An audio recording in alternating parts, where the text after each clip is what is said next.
Yo, what's up? Here we go again. This is me, Roji Boy in the house.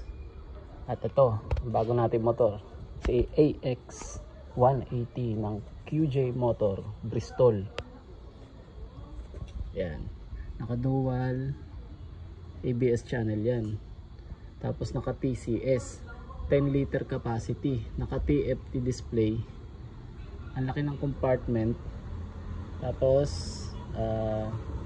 hybrid engine pa siya. Yan, sa halagang 159, pero binabayan ni QJ Motor kasi introductory price yan ng 129,900. Yan. Yung panggilid dito sukat lang sa PCX ako sa ADV. Yung display nito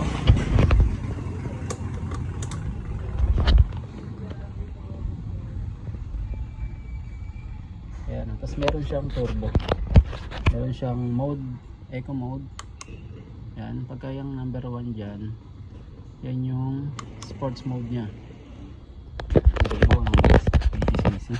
Tapos may sports mode, diba? Sulit na to, pero ang tanong nga kung tatagal siya, no? Kasi ito ay hybrid engine. So hindi ko lang alam may mga parts nito sa makina kung available dito or may mga kasukat din. Pero syempre ready naman siguro si Bristol dyan or si QJ Motor, diba? So yun lang. Kasi ito, itong sniper ko 10 years yan. Walang baba ang makina niyan. 10 years yan. So ngayon nandiyan pwede kong maibenta kasi sentimental value. PCX ko nabenta na, 4 years din yun, walang baba makina.